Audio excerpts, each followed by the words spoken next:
These 14 Princeton University students have chosen to risk their lives. Their cause is a free Palestine. They are part of a student movement which has swept the nation from coast to coast in the United States. They started a hunger strike on May 3rd, 2024. On April 25th, they set up a Gaza solidarity camp, demanding the university to divest from Israel. Despite providing prior notice, the Princeton University thwarted their efforts to establish the camp.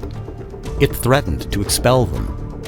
Undeterred, when the students convened at the designated sites on April 25th, they were met with a formidable presence from the Princeton Police Department. Students who pay their fees were accused of trespassing. 13 of them were detained. Some were banned from the campus as their tents were dismantled on the very first day. Despite facing threats, the students decided to continue their non-violent peace camp. They asked Princeton to divest from companies that profit from or engage in the State of Israel's ongoing military campaign in Gaza, and end university research on weapons of war funded by the Department of Defense. They also called to enact an academic and cultural boycott of Israeli institutions supporting Palestinian academic and cultural institutions, and to advocate for an immediate and unconditional ceasefire. The university rebuffed students' pleas for dialogue. It was refusal to dialogue which forced these students to embark upon a hunger strike. They have two demands. Our demands are that they hold a meeting with us to discuss disclosure and divestment, and second and third, that they drop legal and disciplinary charges against the students that have been arrested in previous peaceful actions. They draw inspiration from the legacy of nonviolent resistance and struggle for justice. There's a long tradition of nonviolent resistance by Palestinian political prisoners and doing saltwater hunger strikes.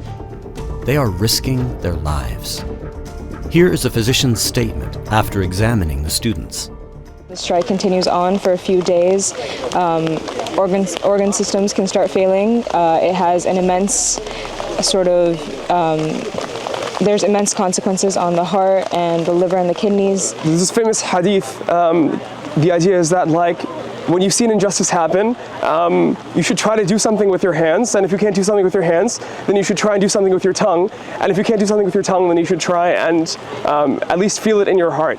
And I think, as Muslims, we are told to command right and forbid what is wrong, to stand up for justice and follow in the example of Musa alayhi salam, standing up to the oppression of Fir'aun and the oppression of the Bani Israel. Some students are beginning to get more chronic headaches. They're feeling fatigued, having difficulty sleeping, having muscle pain. But what's making that worse is the fact that the university has consistently been disrespecting us and refusing to allow us adequate conditions in which to sort of rest and get some relaxation and try to preserve our energy. They refuse to allow us to put up tents so that we can stay safe from the rain and the wind and the cold. They refuse to allow us They refused, frankly, to even meet our demands, because if they're worried about our health and safety, then the number one thing they can do is simply engage with us, and they've not done so. They are asking for solidarity. Please continue to support. If you can physically come to the encampment, we need numbers. We need to pressure the administration, right? So please, if you can physically come here, come here. If you can't, then share this on social media, get the word out.